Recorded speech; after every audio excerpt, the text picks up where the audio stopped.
स्वागत है हमारी खास पेशकश मायावती का शंखनाद किसकी मुसीबत। मैं हूं आपके साथ कुमार कुणाल धीरज। पिछले कई चुनावों से हाशिए पर चल रही बहुजन समाजवादी पार्टी अब अपने परंपरागत वोट बैंक की घर वापसी के लिए आरक्षण के मुद्दे पर फ्रंट फुट पर खेलने का मूड बना चुकी है।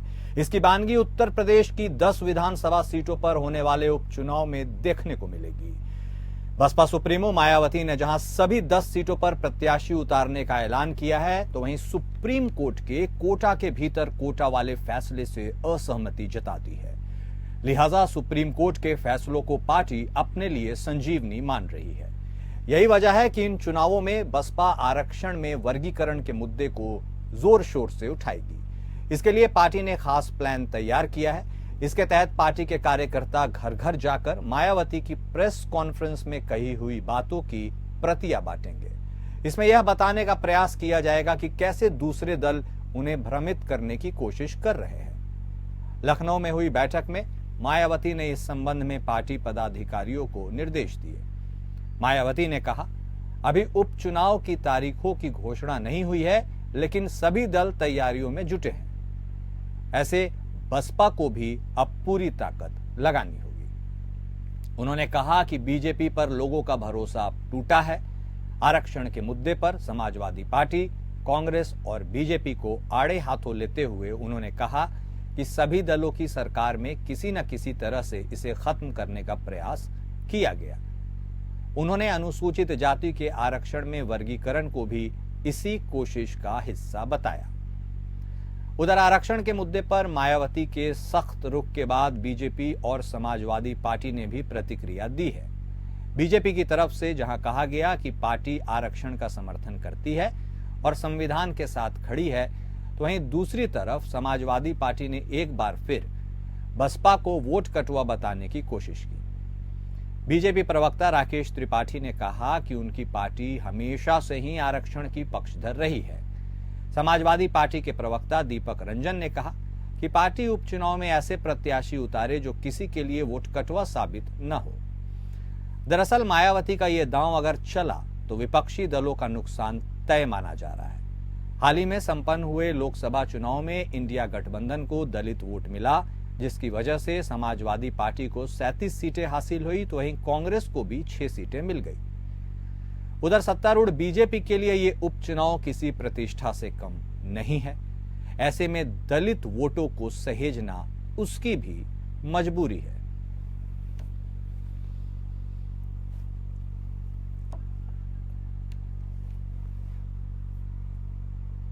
तो आखिर मायावती का यह दांव क्या गुल खिलाएगा? किसके लिए प्लस होगा, किसके लिए माइनस होगा? यह अपने आप में बहुत बड़ा सवाल है। आज इसी मुद्दे पर बातचीत करेंगे। हमारे साथ हमारे 3 मेहमान जुड़ चुके हैं, आपकी तारीफ उनसे करवा दें। बीजेपी की तरफ से प्रवक्ता आलोक वत्स जी जुड़े हैं, तो समाजवादी पार्टी की तरफ से अशोक कुमार तिवारी साहब जुड़े हैं और कांग्रेस की तरफ से प्रवक्ता शान खान साहब हमारे साथ जुड़ चुके हैं। आप तीनों मेहमानों का स्वागत है। सबसे पहले तो सवाल करेंगे समाजवादी पार्टी के ही प्रवक्ता अशोक कुमार तिवारी साहब से। सर, आप बीएसपी की ये जो मूव है इसे कैसे देखते हैं और आपकी रणनीति क्या होगी? क्योंकि बीएसपी को आप आंक रहे हैं वोट काटने के लिए, बीजेपी की बी टीम की तरह से काम कर रही है, क्योंकि लोकसभा चुनावों में नतीजे क्या रहे हैं सबको मालूम है, उसे दोहराने की जरूरत नहीं है। अब 2022 की भी बात करें तो 403 सीटों में मात्र एक ही सीट बीएसपी निकाल पाई थी। ऐसे में और खास उनकी रुचि भी नहीं रही थी कि उपचुनावों में बीएसपी जनरली कम ही उतरती है। ऐसे में मायावती का यह ऐलान करना कि हम तो 10 सीटों पर चुनाव लड़ेंगे, समाजवादी पार्टी से कैसे देखती है तिवारी साहब? जी भाई कुणाल जी देखिए, हम कुछ नहीं कह रहे हैं। अच्छा, ये आपका कहना कि समाजवादी पार्टी कुछ कह रही है? नहीं, समाजवादी पार्टी नहीं कह रही है। मैं तो आपको सुनने के लिए बैठा हूँ, आप क्या कहना चाहते हैं ये तो बताइए। जी वही बता रहा हूँ। मतलब हम मायावती जी पर कोई टिप्पणी नहीं कर रहे हैं। मेरा कहने का मतलब ये है, मायावती जी पर या बसपा पर हम कोई टिप्पणी नहीं कर रहे हैं। ठीक है। हम जन भावनाओं को आपके सामने रख रहे हैं। जन भावनाएं ये हैं कि आज हर पान की दुकान पर, चाय की दुकान पर आम चर्चा है, चौपालों में गांव के नुक्कड़ों पर, शहरों के नुक्कड़ों पर, जहां पर 4 लोग जमा होते हैं, इकट्ठा होते हैं, बातें करते हैं, आपस में राजनीति की बातें करते हैं, वहां पर इस तरह की चर्चाएं आम हो गई हैं। मीडिया में भी आम है, हर जगह पर यह आम चर्चा है कि बहन मायावती जी ने अपने को अवकाश प्राप्त कर लिया है, यानी रिटायरमेंट ले लिया उन्होंने एक तरह से। और उन्होंने किस किस दबाव में ऐसा किया है, क्यों किया है ऐसा, ये वही जान सकती हैं। उनके चाहने वालों का मन भर गया है उनसे, और उनके चाहने वाले अब समझ रहे हैं कि मायावती जी का कोई मजबूरी होगी, कोई परेशानी होगी कि वो दो हाथ नहीं कर पा रही हैं भाजपा के साथ, और भाजपा के निर्देशों पर एक तरह से कार्य कर रही हैं। ये बात आम जन में है, हम नहीं कह रहे हैं। ये मत सोचेगा कि समाजवादी पार्टी कह रही है या हम कह रहे हैं। ऐसा आम जन सोचता है, ऐसा उनके कार्यकर्ता सोचते हैं, और ये आज से नहीं सोचते हैं, ये बहुत काफी समय हो गया सोचते हुए इस चीज को। और सच्चाई ये है कि जो है पिछले चुनावों में, यानी कि 2024 के लोकसभा चुनावों में एक स्वर से सारे के सारे कार्यकर्ता और जनता, जो जनता उनको चाहती थी कभी, वो जनता आज हमारे साथ है, उनको चाहने वाले भी हमारे साथ हैं, क्योंकि असल लड़ाई भाजपा के साथ जो लड़ रहा है वो समाजवादी पार्टी लड़ रही है। हमारे राष्ट्रीय अध्यक्ष माननीय अखिलेश यादव जी लड़ रहे हैं। उन्होंने गले से लगाया है सारे दलित वर्ग को, सारे अल्पसंख्यक वर्ग को, सारे पिछड़े वर्ग को, और सारे अगड़े वर्ग को भी। अगड़े वर्ग में भी जो पीड़ित हैं, जो किसान हैं, जो नौजवान हैं, जो पीड़ा झेल रहे हैं भाजपा सरकार की, ऐसे वर्ग को भी लगाया है गले। तो आज हमारे साथ सर्वजन समाज है, और सर्वजन समाज ऐसे ही नहीं है, हमारे राष्ट्रीय अध्यक्ष जी की नीतियों की वजह से है, उनके प्रेम की वजह से है, उनका जो है अच्छे कार्य व्यवहार, अच्छे नेतृत्व की वजह से है। सच्चाई ये है कि जो जहां आ गया है वहीं पर रह रहा है। अब वो ऐसे कोई भी प्रयोग नहीं करने करेगा जिस प्रयोग में भाजपा का फायदा हो जाए, भाजपा जिसमें अपनी सीटें निकाल दे। ये आम चर्चा होती है, हर डिबेट में चर्चा होती है कि बसपा को वोट मिलेगा तो भाजपा को फायदा होगा। ये बात आम जन जानता है, वो अपना वोट खराब नहीं करेगा, एक भी वोट खराब नहीं करेगा। और इसको देख लीजिएगा, भाजपा इस गलतफहमी में रहे तो अच्छी बात है।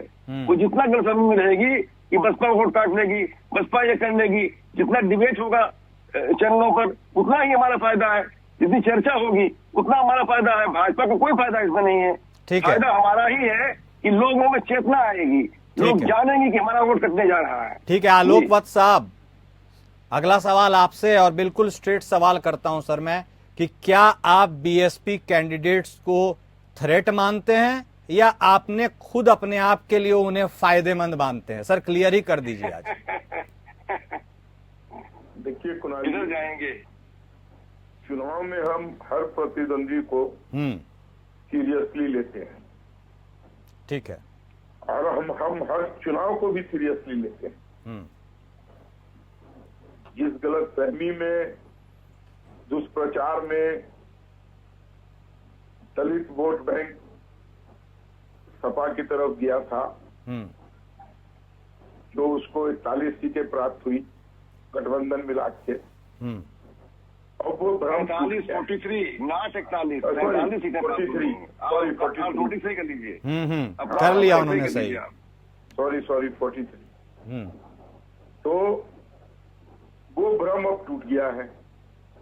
इन लोगों ने दुष्प्रचार किया कि जब भाजपा सरकार में आएगी तो कॉन्स्टिट्यूशन में अमेंडमेंट कर देगी, संविधान में फेरबदल कर देगी और आरक्षण समाप्त कर देगी, दलितों का, शेड्यूल कास्ट का, शेड्यूल ट्राइब का।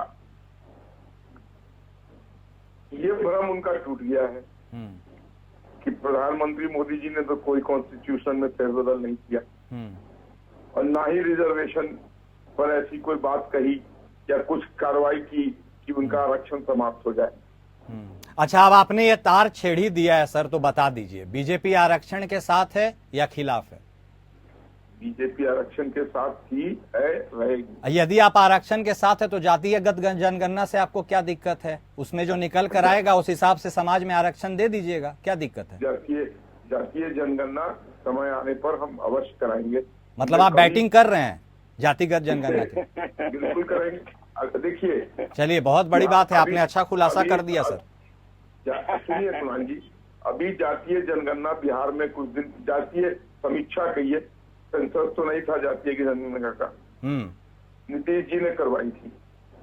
इसकी कवायद जब शुरू हुई थी उस समय भाजपा उनके साथ सरकार में थी, और जो मसौदा तैयार हुआ था जातीय जनगणना की समीक्षा कराने का, उस पर हमारे मिनिस्टर्स के भी दस्तखत थे। सुशील कुमार मोदी अब दिवंगत हो गए, उनके दस्तखत थे और भी मंत्रियों के दस्तखत थे।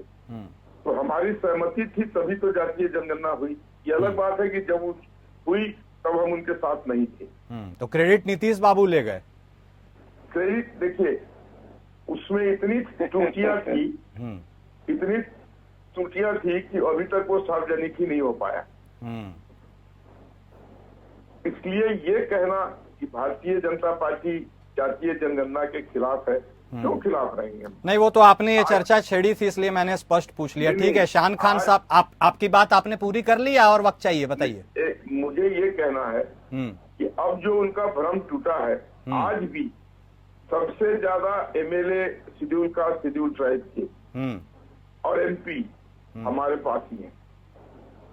तो अब जब उनका भ्रम टूट गया है तो वो फिर से हमारी तरफ मुखातिब होंगे, और अच्छा। उपचुनाव में जो 10 उपचुनाव है उसमें हमें प्रचंड जीत हासिल होगी। चलिए, प्रचंड जीत का आश्वासन आप कर रहे हैं। ठीक है, आएंगे सर, फिर आपके पास आएंगे। शान खान साहब भी मीटिंग में। एक सेकंड और। हाँ जल्दी, 10 सेकंड। रही मायावती जी की बात, तो वो अपना खोई हुई जमीन तलाश रही है। अब उनको कितना फायदा होगा या नुकसान होगा ये वो समझे। हाँ। लेकिन उनकी ये कवायद अपने खोई हुई जमीन को वापस लाने की है।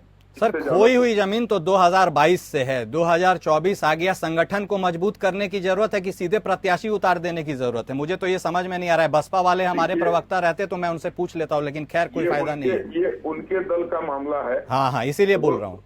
रोज उनके दल से कोई ना कोई छोड़ के जा रहा है, तो वो कैसे उसको संभालेंगी, कैसे प्रत्याशी तय करेंगी, कैसे चुनाव लड़ाएंगी, ये ठीक तो है, उनकी ठीक है, बात है। Okay, point taken. शान खान साहब, आप भी बेकरार हैं कुछ बताने के लिए तो बता दीजिए। आप तो समाजवादी पार्टी टीम के अलाए हैं, 6 सीटों पर आपका जबरदस्त इजाफा हुआ है इस बार लोकसभा चुनाव में, आपने जीता है। आप मायावती को एज अ थ्रेट देख रहे हैं? क्योंकि यदि मायावती अपने कैंडिडेट्स को उतारती हैं तो उससे नुकसान तो कांग्रेस को भी होगा, कहीं वोट छिटक तो नहीं जाएगा?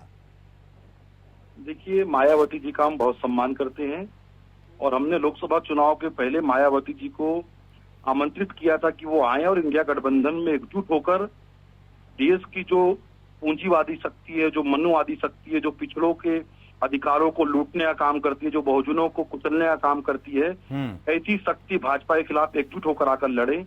किंतु मायावती जी विवश हैं, क्योंकि भाजपा ने ईडी और सीबीआई के माध्यम से उनको भयभीत करके रखा हुआ है, और जितना भारतीय जनता पार्टी और नागपुर से मुख्यालय से आदेश होता है, दुर्भाग्य से बसपा और मायावती जी उतना ही कर रही हैं। अब ये जो पूरी पहल हो रही है वो इसलिए हो रही है क्योंकि जिस प्रकार से लोकसभा चुनाव में मायावती जी इंडिया गठबंधन में नहीं शामिल हुई, वो अकेले चुनाव लड़ी, उसके बावजूद भी इंडिया गठबंधन ने, सपा और कांग्रेस ने भाजपा को पछाड़ दिया, भाजपा का सुपड़ा साफ कर दिया। उसी प्रकार के पराजय का भय फिर से योगी जी, मोदी जी और भाजपा को सता रहा है। तो इन प्रकार से कैसे मायावती जी को फिर से लाया जाए, बहुजनों का, पिछड़ों का वोट बांटा जाए, उसका ये एक षड्यंत्र है। मैं समझता हूं कि जिस प्रकार से लोकसभा चुनाव में लोगों ने मतदान किया और उसका परिणाम आया, आप देखिए भाजपा 25 सीट से भी नीचे रहती, किंतु लगभग 10 से 15 सीटें ऐसी हैं जहां पर मायावती जी के वोट कटुआ प्रत्याशियों ने वोट काटकर भाजपा को लाभ पहुंचाने का काम किया और किया। इसीलिए उत्तर प्रदेश की जनता, उत्तर प्रदेश के बहुजन समाज के लोग, पिछड़ा समाज के लोग सब अब अति जागरूक हो चुके हैं।